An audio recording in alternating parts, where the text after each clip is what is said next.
Clean and safe drinking water is a basic necessity that we can easily take for granted in this country. But now a group of unregulated, potentially toxic chemicals, part of American life for decades, they are being increasingly detected in the water of thousands of American communities. Tonight, what our investigation uncovered and what you can do to keep your family safe. Here's Devin Dwyer. In the parched desert community of Tucson, Arizona, a precious natural resource is under threat. This is what we call the inflow into the plant. Water from the city's underground aquifer can pulse through these pipes at 10,000 gallons a minute, filtered, purified, and sent to taps in thousands of homes and businesses. But this spring, the city abruptly shut the plant down. We know that there's this contamination out there. We don't know exactly what it does, but we know it's not going away. Tests detected elevated levels of man-made chemicals known as per- and polyfluoroalkyl substances, or PFAS. They're colorless, tasteless, and scientists say potentially dangerous to human health over time. You lost confidence that these filters could take it out and guarantee the water's safe. We don't have enough confidence to go to drinking water supply at this time using just granular activated carbon. The indefinite shutdown turned off a source of drinking water for 60,000 residents, raising concerns about safety. You know, there's so many memories growing up here. Patty Daggett's old neighborhood on the city's south side is still scarred by tap water poisoned in the 1980s by an industrial spill of the chemical solvent trichloroethylene, or TCE. Daggett swam in the contaminated water as a child and drank from the tap in her home. In 2014, at age 47, she was diagnosed with a rare form of blood cancer, her doctor linked to the chemicals. He said that he had, through that cytogenic test, determined that my cancer had been caused by a toxin. I'm telling you right now, I would never let any of my kids, my grandkids, anybody in my family drink water in the faucet anymore. The TCE pollution, which went undetected for years, is linked to cancer cases and deaths across South Tucson. Hundreds of residents, including Daggett, received financial settlements and major lawsuits. In 1983, the EPA listed Tucson as a Superfund site, where cleanup of the water has been underway until now.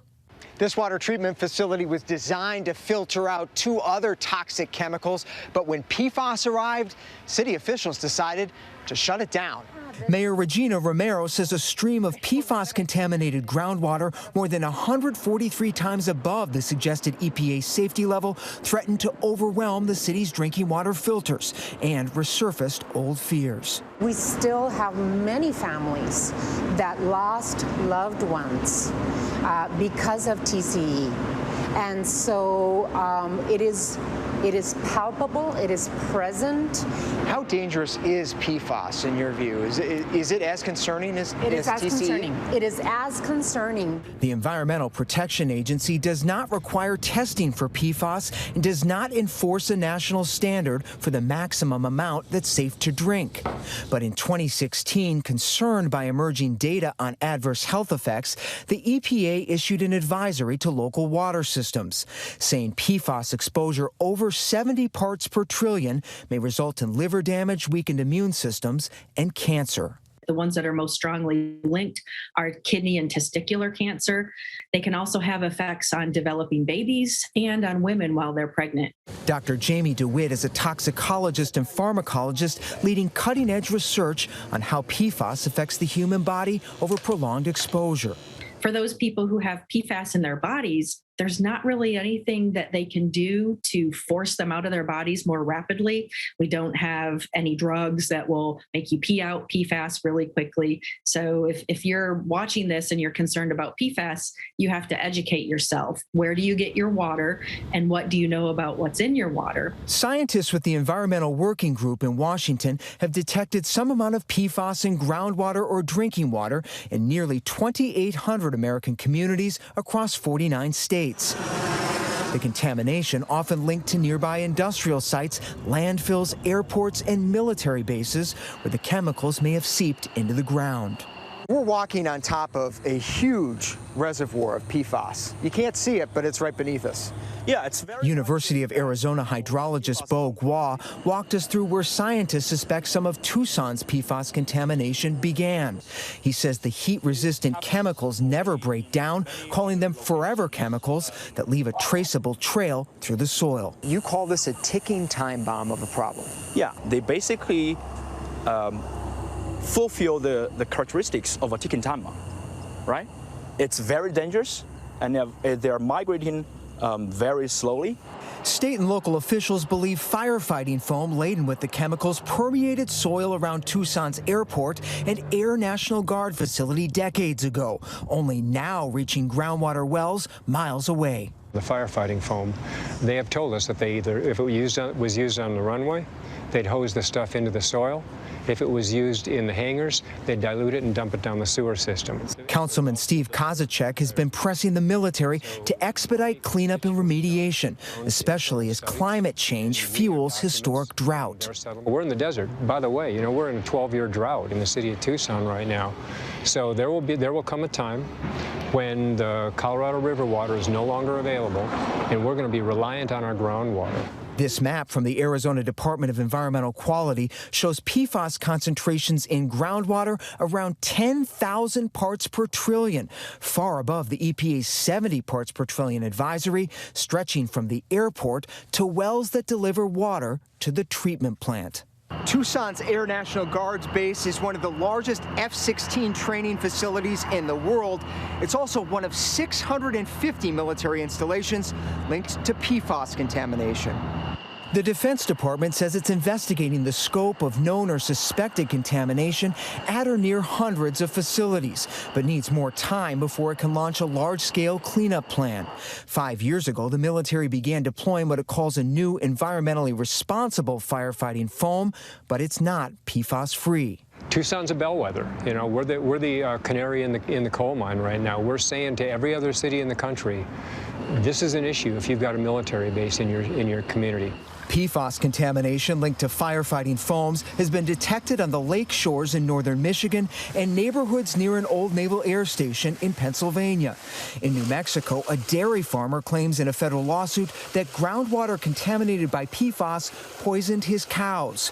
And in March, after a foam spill at this small Virginia airport, PFAS was discovered in the water system of suburbs of the nation's capital. So it's all over this area, and it's in the backyards of people who are working on these issues. Water quality analyst Sydney Evans estimates more than 200 million Americans could be drinking some amount of PFAS in their tap water every day. It's not just localized issues of contamination, that these are issues in big metropolitan areas as well, and that there's still not any testing requirements at the national level.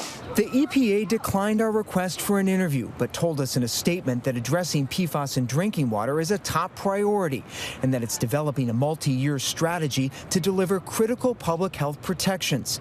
The agency says it's moving quickly while balancing the law, industry interests, and the science. Consumer advocates say EPA's delay in regulating the chemicals is highly troubling. I think that the EPA, we need to hold their feet to the fire, because nothing is going to change. Nothing will go forward until they set those limits. Yolanda Herrera has been advocating for safer drinking water for decades. She says she believes the city of Tucson's assurances that its water is safe and PFAS-free, but says Americans nationwide need to pay attention. They can't just depend on their neighborhood leader or their mayor to make this change. It's going to take all of us together to go to Congress, to go to the EPA, to make the major changes that need to be done. Congress has started to take action. In a bipartisan vote last month, the House approved a bill that would force EPA to declare PFAS hazardous and establish a national drinking water limit, requiring water systems to start filtering it out. The Senate's bipartisan infrastructure deal includes billions to help communities get the job done. The residents of our community should not be left holding the bag of something that they did not create. In South Tucson, Patty Daggett, whose cancer is in remission, worries now about her aging mother, Natalie, still living in the family's South Side home, still washing in the water, but not drinking it. I wish I could tell you how worried I am, because You know, my mom's been affected, I've been affected, her mom's been affected. All of these families in this neighborhood have been affected. You're supposed to trust the water company, you know? I mean... Do you trust them today? Do you think they fixed it? No, I won't even give my dog, I give my dog bottled water. And we don't know who to trust. Devin joins us now. So, Devin, how can you check to see if there's any amount of PFAS in your tap water? And is any level safe to drink? What does the science tell us? Yeah, Lindsay, many local water companies actually voluntarily test for PFAS. So experts told us you can start there, check their results, which are often published online, ask those questions. As for safety, many of the medical experts we talked to said actually no level of PFAS is ideal to consume, although it's really prevalent in our environment. Sometimes it's hard to avoid. The EPA advisory suggests over a lifetime we shouldn't be consuming more than 70 parts per trillion. But again, because that testing is not required, it's really hard to tell what is coming out of your tap when it comes to PFAS. And you also mentioned just how prevalent these chemicals are. They're not just found in firefighting foam. That's right. PFAS are ubiquitous, Lindsay. They're in all aspects of our life. There are more than 4,000 different types of these chemicals. They coat our nonstick pans, our waterproof jackets, our stain-proof furniture. Manufacturers for years have said these chemicals are indispensable to our lives. They say they're inherently safe, aside from a few outliers which have been banned. But the biggest worry right now from consumer advocates, Lindsay, is the amount of these chemicals showing up in our water. And I expect we'll be hearing much more soon from the EPA on this, especially with the growing pressure from Congress and consumers demanding more safeguards. Lindsay? Yeah, I imagine a lot of people are going to be concerned by this. Devin Dwyer, our thanks to you. Thanks, Lindsay.